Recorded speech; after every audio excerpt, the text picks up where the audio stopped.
नमस्कार और बहुत बहुत स्वागत है आपका। आप देख रहे हैं बंधन प्रेजेंट्स फायदेमंद फंड को पावर्ड बाय बीएसई। आज के इस खास एपिसोड में बात करेंगे Bajaj Finserv multi cap fund की।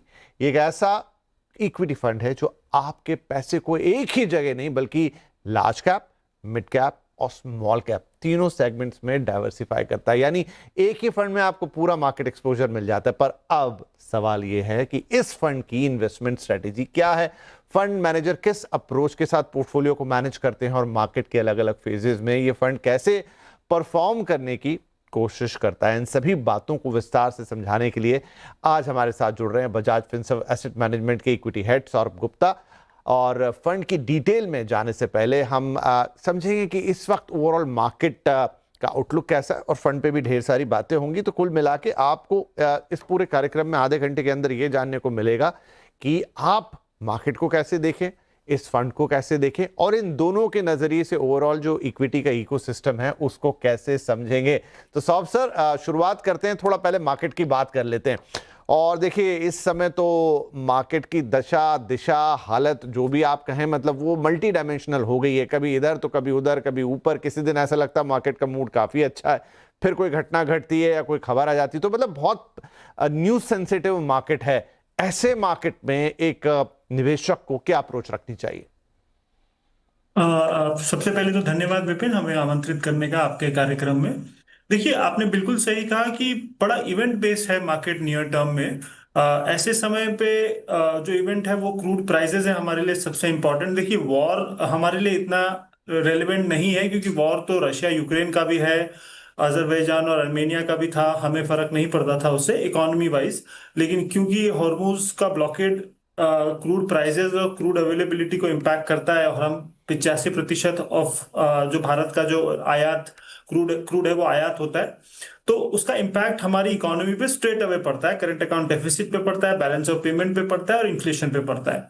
तो ये बहुत इंपॉर्टेंट इवेंट होता जा रहा है हमारे लिए। इसी वजह से आप मार्केट में इस लेवल की वॉलेटिलिटी देख रहे हैं। निवेशक को दो चीजों पे ध्यान देना चाहिए। एक है अर्निंग्स, कि क्या इस इवेंट की वजह से जो अर्निंग्स है, फुल ईयर FY 27 की अर्निंग्स या अगले साल की अर्निंग्स पे कितना इम्पैक्ट आ रहा है। और इकोनॉमिक, अगर इस इवेंट को मैं एक बार के लिए साइड रख दूं कि एक इवेंट थोड़े दिन में सॉल्व हो जाएगा, तो इकोनॉमी की दशा क्या होगी। दोनों ही स्थिति में आप देखेंगे कि FY 28 में कोई बहुत बड़ा अर्निंग्स कट नहीं हो रहा है इस इवेंट की वजह से। दूसरी बात यह है कि इकोनॉमिक अपसाइकल हमें क्लियरली दिख रही है, डिमांड में डोमेस्टिक इकोनॉमी इंप्रूव हो रही है और कॉर्पोरेट प्रॉफिटेबिलिटी भी काफी रेजिलेंट है। Q4 के अर्निंग्स अगर हम देखें तो कॉर्पोरेट प्रॉफिटेबिलिटी पे डिस्पाइट क्रूड गोइंग अप इतना इंपैक्ट नहीं हुआ है। शायद जून क्वार्टर में थोड़ा इंपैक्ट हो, लेकिन I think it is getting manage very well. Demand की स्थिति अच्छी है, तो निवेशकों को थोड़ी हिम्मत रखनी चाहिए, वोलेटिलिटी का फायदा लेते हुए अपने निवेश रखने चाहिए। इनफैक्ट अगर वोलेटिलिटी की वजह से मार्केट में ज्यादा उतार चढ़ाव होता है तो वो एक अच्छा समय होगा फर्दर निवेश करने के लिए। पर थोड़ा सा मैं और कॉशियस अप्रोच के साथ आगे बढ़ना चाहूंगा कि देखिए अभी Q4 के नंबर्स अच्छे आए, ओवरऑल जीडीपी नंबर भी अच्छा आ गया। आपने अर्निंग्स की भी बात की, वो सब ठीक ठाक ही रही हैं। लेकिन अभी जो एक्चुअल इम्पैक्ट है शायद अब दिखाई देगा। आपने हालांकि जिक्र किया कि जून क्वार्टर में भी थोड़ा बहुत अपसाइड आए, मानसून को लेकर चिंताएं इस बार काफ़ी ज़्यादा हैं। और तो ये सारे फैक्टर्स को अगर मैं क्लब इन कर लूँ तो इसका एक लॉन्ग टर्म इंपैक्ट आप देख रहे हैं, क्योंकि देखिए अभी भी अनसर्टेनिटी जो बाजार या मार्केट से इक्विटीज बिल्कुल पसंद नहीं करते हैं, उसका एक सर्टेन पोर्शन बना हुआ है। और कल को युद्ध अगर खत्म भी हो जाता है तो भी वो अनसर्टेनिटीज रातों रात गायब नहीं होंगी। तो एक तो ये चीज, ये हो गया एक्सटर्नल फैक्टर। अपने इंटरनल फैक्टर में monsoon I think is the biggest concern और उस पर निर्भर करेंगी और बहुत सारी चीजें। तो ये दोनों चीजों को अगर मैं क्लब करूं और हो सकता है कि नंबर्स में अगले 1-2 क्वार्टर पे वो इंपैक्ट आता हुआ दिखाई दे, आप इसे कैसे असेस करेंगे एज ए फंड मैनेजर? देखिए, जून का जो क्वार्टर होगा, जो Q1 होगा इस साल का FY 27 का, उसमें डेफिनेटली थोड़ा इम्पैक्ट होगा मार्जिन की तरफ से। हमें क्लियरली वो इंडिकेशन मिले हैं क्योंकि इन्वेंट्री, जो लो कॉस्ट इन्वेंट्री थी, वो कंपनीज ने यूज कर ली है। तो Q1 में शायद मार्जिन कंप्रेशन कंपनीज का आएगा। लेकिन मैं आपको आपको इस कॉन्टेक्स्ट से देखना चाहिए कि जैन फेब के समय जीएसटी कट के बाद से डोमेस्टिक इकोनॉमी में डिमांड, स्पेशली कंजम्पशन डिमांड में इंप्रूवमेंट हुई है और वो काफी रेजिलियंट रहा है। इसीलिए हमने देखा है स्पेशली अच्छी कंपनियां, जो ब्रांडेड कंपनियां, उन्होंने बड़े अच्छे प्राइस हाइक्स लिए हैं। तो वो पास ऑन कर पा रहे हैं हायर कॉस्ट को। तो शायद Q1 में यानी कि जून क्वार्टर में शायद पूरा पास ऑन ना कर पाए, लेकिन अगले 2 क्वार्टर में वो काफी सारी चीजें पास ऑन कर देंगे। तो मुझे ऐसा लगता है कि वो अर्निंग्स में थोड़ा कट आएगा, शायद 0.8 या 1% का। अगर मैं उसको एडजस्ट भी कर लूं तो 26 से 28 निफ्टी की मैं बात करूं तो निफ्टी की अर्निंग्स 12 से 13% पे ग्रो होनी चाहिए। वो पिछले दो साल में 4 से 5% थी। तो 4 से 5% वाली ग्रोथ जो कि 24 to 26 थी, वो अब 12-13 हो रही है। अगर मैं वैल्यूएशंस को देखूं, जो 20 का मीडियन है 10 साल का, निफ्टी का पी 20 का है, और 2 साल पहले हम 22 पे ट्रेड हो रहे थे, अब हम 18 पे ट्रेड हो रहे हैं। तो वैल्यूएशन कंफर्ट है, तो वो पेन थोड़ा प्राइसिंग है जिस पेन की आप बात कर रहे हैं। एंड अर्निंग्स कट के बावजूद भी हमें 12 से 13% की अर्निंग ग्रोथ देखने की उम्मीद है अगले 2 साल में, तो वो हमें कंफर्ट दे रहा है लॉन्ग, थोड़ा सा मीडियम टर्म इन्वेस्टिंग के लिए। दूसरी आपने बात की एल नीनो की, और मॉनसून अगर अच्छा नहीं हुआ तो क्या होगा। देखिए, आज से 10 से 15 साल पहले we were too too reliant on monsoons for the demand. अब सिचुएशन ऐसी नहीं है।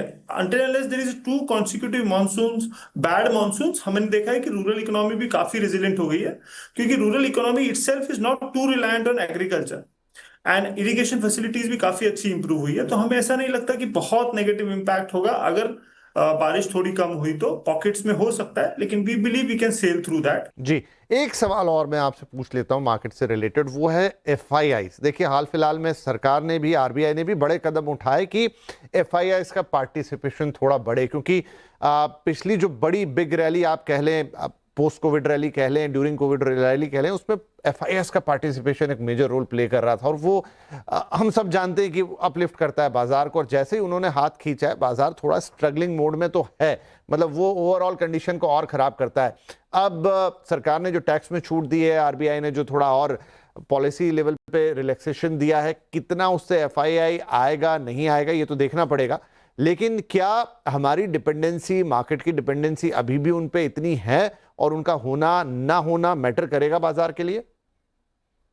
देखिए विपिन, हमें ये बात बिल्कुल माननी चाहिए कि उनका होना इम्पैक्ट करता है। मे बी आज से 10 साल पहले, 15 साल पहले, जब वो बहुत बड़ा फोर्स थे मार्केट के, तब इम्पैक्ट बहुत ज्यादा पड़ता था। इनफैक्ट अगर वो समय होता जब हमारे डोमेस्टिक फ्लोज इतने अच्छे नहीं होते, तो मार्केट काफी लोअर लेवल पे आ सकता था, जिस तरह की सेलिंग हमने देखी है बाजार में लास्ट 1-1.5 साल में। तो डेफिनेटली उनका इम्पैक्ट अभी भी है, काफी कम हो गया है। लेकिन आप बिल्कुल सही बोल रहे हैं कि if the market has to make a new move, new high, FII flows, first they have to come to neutral, यानी कि वो बेचना बंद करें और फिर वो खरीदना समय शुरू करें। तो एफआई बहुत इंपॉर्टेंट है। हमें ऐसा लगता है कि we are on the cusp of that changing. तो अगर आप फरवरी के महीने में जाएं, जब इंडिया की टैरिफ डील यूएस के साथ साइन हुई थी, तब हमने क्लियरली देखा था कि एफआई सेलिंग काफी कम हो गई थी, एफपीआई सेलिंग। लेकिन बिकॉज ऑफ दिस वॉर, और पूरी दुनिया को मालूम है कि हम 85% क्रूड इंपोर्ट करते हैं और वो हमारा एक्यूलीज हील है, तो क्लियरली फर्दर एक नेक्स्ट बाउट ऑफ सेलिंग भारतीय बाजारों में आ गई because of this war situation. हमें ऐसा लगता है कि अगर ये चीजें ठीक हुई और रूपी स्टेबलाइज हुआ, देखिए rupee is a barometer of economy's health, while depreciating rupee over a longer term is good for exporting. पर नियर टर्म में इतने वोलेटाइल रूपी में एफपीआई को कंफर्ट नहीं आएगा आने में। तो आई थिंक जो आरबीआई ने स्टेप्स लिए हैं एफसीएनआर में, ईसीबी में, और जो उन्होंने डेट साइड में जो टैक्स माफ किया एफपीआई का, उसकी वजह से एक बार रुपी में स्टेबिलिटी आएगी। वैल्यूएशन हमारे हिस्टोरिकल के मुकाबले अब काफी कंफर्टिंग हो गए, अर्निंग ग्रोथ अब इंप्रूव हो रही है। तो रिलेटिव टू कई अदर कंट्रीज हम अब थोड़े बेटर लगने लगे हैं। तो हमें ऐसा लगता है it's a matter of time when FPI flows come back. Definitely developed market has done well, some of the emerging market has done well from us because of they had more AI plays than us. लेकिन हर चीज में देखिए थोड़ा सा mean reversion हो जाता है, वो हमें लगता है कि अब होगा। आई थिंक एआई में काफी तेजी हुई है। हमारे पास बहुत क्रेडिबल एआई प्लेयर्स नहीं थे पावर सेक्टर को छोड़ के इंडिया में, तो मनी फ्लो इंडिया से बाहर गया है to play that cycle. And I think as that peaks the flow should come back to India, given the comfort in valuations जो हमें दिख रहा है अभी। राइट, तो ये तीनों सवाल, ये तीनों फैक्टर्स आने वाले समय में मार्केट के मूड, माहौल, दशा दिशा सबको तय करेंगे। इसलिए इसे सौब सर से समझना जरूरी था, बहुत अच्छे से उन्होंने समझाया। Now coming to your fund sir, Bajaj Finserv multi cap fund, क्या स्ट्रेटेजी है फंड की, क्योंकि कंपैरेटिवली नया फंड है, लास्ट ईयर ही लॉन्च हुआ है, किस तरीके से आप इसे मैनेज कर रहे हैं, और बाजार में चूंकि और भी कई मल्टी कैप फंड्स होते हैं, उनसे कैसे अलग है, थोड़ा फंड के बारे में हम जानना चाहेंगे। जी देखिए, बहुत संक्षिप्त में मैं आपको कैटेगरी के बारे में बता दूं कि मल्टी कैप कैटेगरी ऐसा होता है कि वो लार्ज मिड एंड स्मॉल तीनों कैटेगरी में हम इन्वेस्ट कर सकते हैं, 25-25% मिनिमम, ये सेबी का रूल है। एज ऑफ नाउ हमारे फंड में करीबन हमने 31% के हिसाब से डिस्ट्रीब्यूट किया हुआ है हमारा large mid and small cap. जहां तक की स्ट्रैटेजी की बात है, हम हमारे मल्टी कैप में कॉन्ट्रेंट स्ट्रैटेजी को इनकॉर्पोरेट करते हैं। कॉन्ट्रेंट स्ट्रैटेजी ऐसी है कि जो इस समय अच्छी कंपनियां हैं, लेकिन अभी इस समय उनका समय अच्छा नहीं है, लेकिन वैल्यूएशन कंफर्ट है, और हमें ऐसा लग रहा है कि कुछ ट्रिगर और कैटलिस्ट उन कंपनीज में ऐसे आने वाले हैं जिसकी वजह से उनमें तेजी होगी। हम ऐसे स्टॉक्स को देखने की कोशिश करते हैं इसमें, जहां की अभी मार्केट का व्यू पॉजिटिव नहीं है, लेकिन उन कंपनीज में हमें ऐसा लग रहा है, हमारी रिसर्च ऐसा बता रही है कि अगले 3 से 6 महीने में उसमें कैटलिस्ट इमर्ज होगा, ग्रोथ उसमें इंप्रूव होगी। और क्योंकि हमें अच्छे भाव पे मिल रहा है, उसे आज ले लें, उसको रखें और उसको कैरी ऑन करें जब तक कि हमारे उसमें पैसे नहीं बन जाए। तो वो एक कॉन्ट्रेरियन अप्रोच लेकर के हम इसमें इन्वेस्ट करने की कोशिश कर रहे हैं। तो हमने ऐसा देखा है कि अब बिकॉज ये मार्केट वोलेटिलिटी में हमें काफी अच्छे ऐसे स्टॉक्स मिल रहे हैं जो कि नियर टर्म में उसमें थोड़े से पेन है, लेकिन जैसे जैसे समय गुजरेगा चीजें उसमें ठीक होंगी, कंपनियों में चीजें ठीक होंगी, उसका प्रॉफिटेबिलिटी बढ़ेगा। ऐसी कंपनियों में हम निवेश करने की कोशिश कर रहे हैं, पोर्टफोलियो को हम इस तरह से रन करने की कोशिश कर रहे हैं। जैसा मैंने पहले बताया कि इस समय करीबन 31% के आसपास large mid and small cap का ब्रेकअप है हमारे फंड में इस समय। ओके, तो ये तो एक मोटी मोटी रूपरेखा हो गई। अब थोड़ा सा इसको ऐसे समझें कि ऐसे में आपकी क्या टॉप होल्डिंग्स होती हैं, सेक्टर्स एलोकेशन आपने कैसे किया है, किस तरह के लोगों के लिए ये फंड बहुत अच्छा। तो चलिए ये तो मैं आगे पूछूंगा, लेकिन थोड़ा फंड के बारे में और कि सेक्टर एलोकेशन आप कैसे करते हैं, फंड स्टॉक की पिकिंग कैसे करते हैं। जी देखिए, अगर मैं सेक्टर एलोकेशन की बात करूं तो सेक्टर एलोकेशन आउटकम है इस चीज का कि हमें कॉन्ट्रियन की तरफ से वैल्यूएशन और ग्रोथ कंफर्ट कहाँ मिल रही है, ग्रोथ जो कि आगे जाके इमर्ज होगी। तो अगर अभी की मैं बात करूं तो हमें प्राइवेट बैंक्स अच्छे लग रहे हैं, तो प्राइवेट बैंक में हमारा अच्छा खासा एक्सपोजर है इस सेक्टर, इस फंड में। हमें ऐसा लगता है कि यहाँ पे कॉन्ट्रा अप्रोच है, स्पेशली लार्ज प्राइवेट बैंक में, जहाँ पे हमने थोड़ा सा एक्सपोजर बढ़ाया भी है। दूसरा, मेटल्स हम काफी समय से होल्ड कर रहे हैं। इनफैक्ट लास्ट 6 महीने में हमने पोजीशन इंप्रूव की है, इंक्रीज की है, both ferrous and non ferrous, यानी स्टील और एल्यूमिनियम। वो एक सेक्टर हमें अभी भी अच्छा लग रहा है, इसमें हमने काफी ओवरवेट किया है। हमें ऐसा लगता है कि अभी भी मार्केट पूरी तरह से फैक्टर इन नहीं कर रहा है जो ग्रोथ पोटेंशियल है, जो प्राइसिंग इंक्रीज पोटेंशियल है डिमांड सप्लाई के हिसाब से कमोडिटीज में, वो फैक्टर इन नहीं हो रहा है, तो वो एक अच्छा लग रहा है। सीमेंट एक सेक्टर है जो हमें ठीक लग रहा है, तो सीमेंट में हमने यहाँ पे एक्सपोजर अच्छा खासा बनाया है। तो ये सारे जो सेक्टर्स हैं, ये हमें ऐसा लग रहा है कि अच्छे कॉन्ट्रेरियन अप्रोच के हिसाब से ये फिल्टर में आ रहे हैं और हम लेने की कोशिश कर रहे हैं। जहां तक स्टॉक पिकिंग की बात है, इसमें हमारे जो सबसे इंपॉर्टेंट एस्पेक्ट है कि हमें ऐसे स्टॉक्स देखने हैं जो इस समय बाजार उनको इग्नोर कर रहा है, लेकिन वो वैल्यू ट्रैप नहीं हो जाए, इसकी वजह से हमें ये देखना जरूरत है कि उनकी बैलेंस शीट अच्छी है और उनमें कहीं ना कहीं आगे जाते हुए 3 से 6 महीने में कुछ ट्रिगर या कैटलिस्ट इमर्ज होने वाला हो। तो इस तरह से हम स्टॉक सेलेक्ट करते हैं इस पोर्टफोलियो में, एंड इस तरह से हमने इस पोर्टफोलियो को बनाया हुआ है।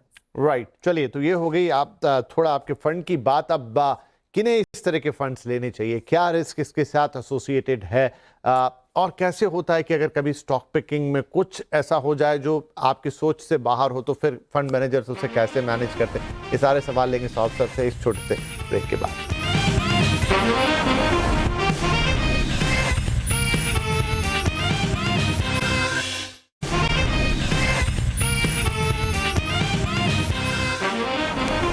वेलकम बैक, आप देख रहे हैं बंधन प्रेजेंट्स फायदेमंद फंड को पावर्ड बाय बीएससी, और आज हमारा फोकस है Bajaj Finserv multi cap fund पर। सौरभ गुप्ता सर जो कि फंड मैनेजर हैं, वो हमारे साथ लगातार हैं। ब्रेक से पहले काफ़ी सारी बातें हुई, ओवरऑल मार्केट को समझा, थोड़ा बहुत फंड को समझा, अब फंड को थोड़ा और समझेंगे। तो सब सर एक और इम्पॉर्टेंट सवाल होता है कि now again there are many funds in the market, तो एक इन्वेस्टर के लिए उसके पोर्टफोलियो में सबसे पहली बात तो मल्टी कैप फंड क्यों होना चाहिए, क्या रीजन होना चाहिए, और अगर होना चाहिए तो फिर वो कैसे पिक करे। जी देखिए विपिन, मल्टी कैप एक कैटेगरी ऐसी है, वैसे तो फ्लेक्सी कैप भी ऐसी ही कैटेगरी है, लेकिन मल्टी कैप बड़ी डिसिप्लिन सी कैटेगरी है जहां मिड, लार्ज और स्मॉल तीनों का एक्सपोजर आपको मिल जाता है, बिकॉज सेबी का रूल है कि मिनिमम 25% हर कैटेगरी में होना चाहिए। तो अगर किसी इन्वेस्टर को खुद का एक बहुत सारा डाइवर्सिफाइड पोर्टफोलियो नहीं बनाना है, बहुत सारे म्यूचुअल फंड्स उन्हें नहीं लेने का मन है, तो उन्हें सेलेक्ट करना चाहिए एक अच्छा मल्टी कैप फंड जहां पे आपको लार्ज मिड एंड स्मॉल का एक्सपोजर एक साथ मिल जाता है। और 25% वो हेड फंड मैनेजर का डिस्क्रिप्शन है कि जो कैटेगरी अच्छी लग रही है वहां उस साइड वो मूव कर दे लार्ज मिड एंड स्मॉल में। तो ये एक फंड आपकी काफी सारे नीड्स को एक साथ पूरी करता है। तो ज्यादा आपको सोचने की जरूरत नहीं है, आपको हर कैटेगरी के फंड सेलेक्ट करने की जरूरत नहीं है। एक फंड लीजिए, set tight for long term and the fund manager will deliver you the returns.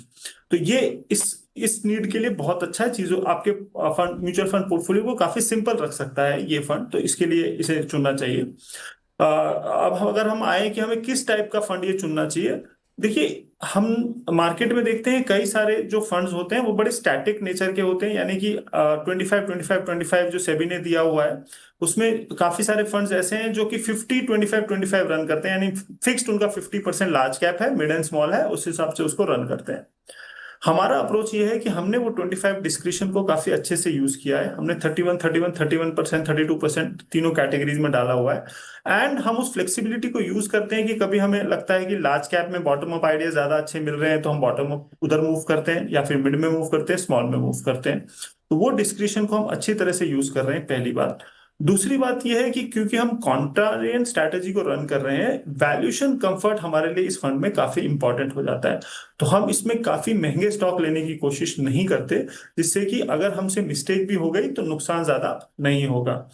अब आपका एक प्रश्न था कि अगर मिस्टेक फिर भी हो गई तो हम क्या करते हैं। देखिए, मिस्टेक दो या तीन प्रकार की हो सकती है।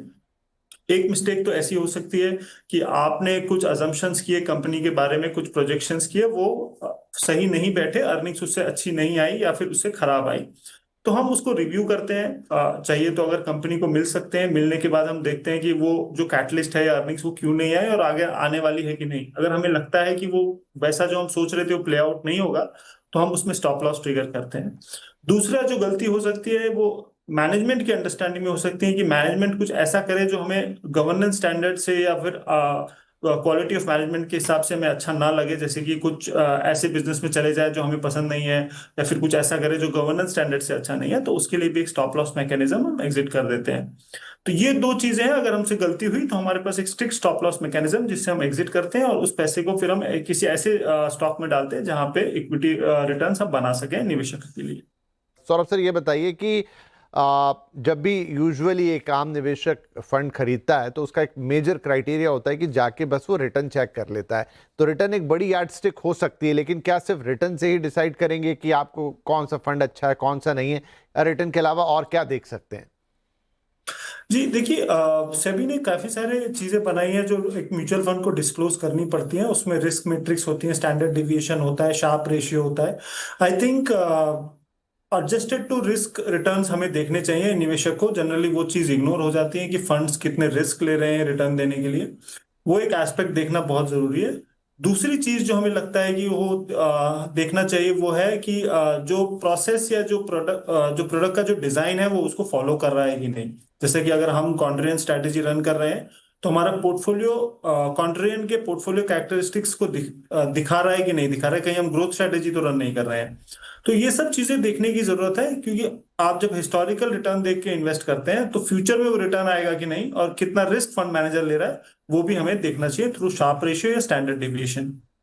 पर आपने जो बहुत सारी चीजें बोली वो एक नॉर्मल इन्वेस्टर के लिए इतना आसान नहीं होता कि वो कॉन्ट्रेंट स्ट्रैटेजी समझे कि ग्रोथ स्ट्रैटेजी समझे। उसके लिए जो सबसे सिंपल चीज़ होती है कि वो जाके, या तो बहुत सारी जगह स्टार रेटिंग्स दी हुई हैं अलग अलग एजेंसी की तरफ से और वहीं पे वो रिटर्न शो करता है, तो कोई और थोड़ा आसान तरीका या ऐसा तरीका जिससे उसको एक हल्का सा, वैसे तो जैसे ये शो है आपने यहाँ पे आके एक्सप्लेन किया, इस तरह के एक्सप्लेनर शोज से भी दर्शक बहुत कुछ सीखते हैं, समझते हैं, जो लगातार जुड़े रहते हैं हमारे साथ।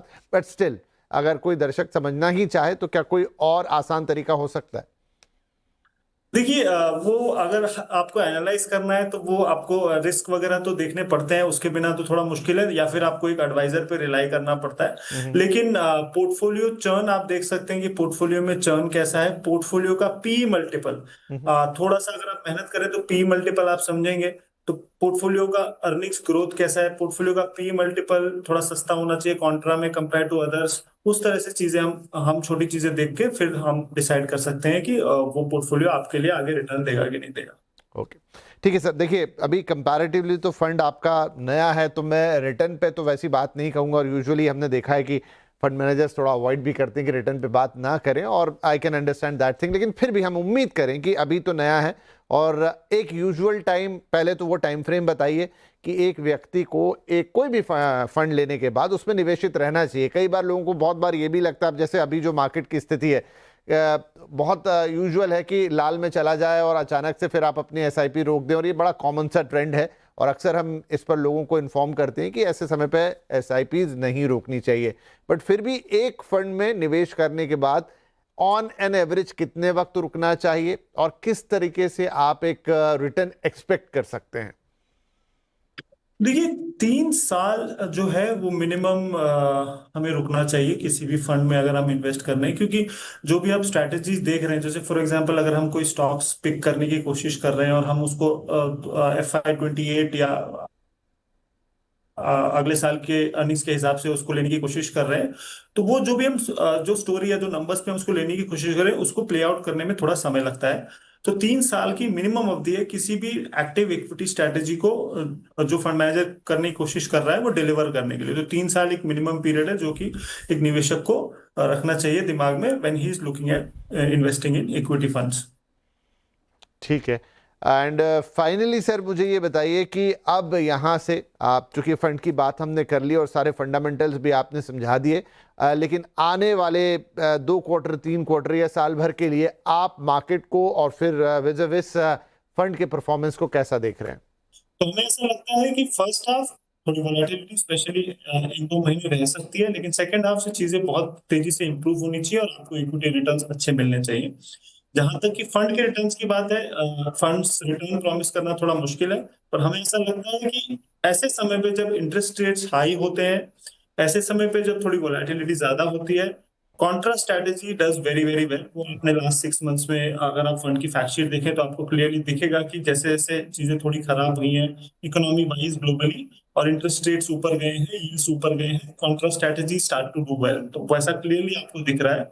तो अगर सिचुएशन थोड़ी वॉलेटाइल कंटिन्यू रही तो ये स्ट्रैटेजी काफी अच्छी करनी चाहिए निवेशकों को मल्टी कैप कैटेगरी में, कॉन्ट्रा स्ट्रैटेजी। राइट। तो सर ये बता रहे हैं सौरभ सर की जो स्ट्रैटेजी पे उनका फंड चल रहा है वो ऐसे ही जो समय है उसी के लिए डिजाइंड है, या उसमें अच्छा काम करती है, तो उस अंदाज से आप एक परफॉर्मेंस मैट्रिक्स अपने हिसाब से निकाल सकते हैं। लेकिन बड़ी इंपॉर्टेंट बातें उन्होंने बताई, कैसे आप फंड को चुनेंगे, क्या फैक्टर्स आपको देखने हैं, पी मल्टीपल, ये सब क्या होता है। यूजुअली CNBC आवाज़ पे लगातार 2 दशक से ज़्यादा से उस पर बात होती रहती है, और लगातार हम उन पर आपको इन्फॉर्म करने के लिए पहला कदम और इस जैसे बहुत सारे कार्यक्रम लेकर आते हैं। लेकिन चूंकि एक रनिंग मार्केट है, नए लोग जुड़ते रहते हैं, तो वक्त वक्त पर हम नए लोगों के लिए भी, और ख़ास तौर पे फ़ायदेमंद फंड और योर मनी, ये वो डेस्टिनेशन है जहां पर आप ये चीज़ें अगर रेगुलर जुड़े रहेंगे तो आपका जो है रिवीजन लगातार होता रहेगा। बहुत शुक्रिया सौरभ सर, आज आपने वक्त निकाला, हमारे दर्शकों के लिए एक मार्केट की अंडरस्टैंडिंग दी, अभी कैसा मार्केट है, अपने फंड के बारे में इतना ब्यूटीफुली एक्सप्लेन किया, एंड कैसे आप अपने पोर्टफोलियो को डिजाइन करें, सोचे और फिर उस पर नजर भी रख पाए, सारी बातें बताएं जो काफी काम की। बहुत बहुत धन्यवाद समय निकाल के इस कार्यक्रम में हमारे साथ शामिल होने के लिए। Thank you Vipin. तो सभी दर्शकों का भी धन्यवाद। इस शो में फिलहाल इतना ही, लगे अगले हफ्ते आपसे फिर मुलाकात होगी एक नए फंड के साथ। तब तक के लिए इजाजत दीजिए, नमस्कार।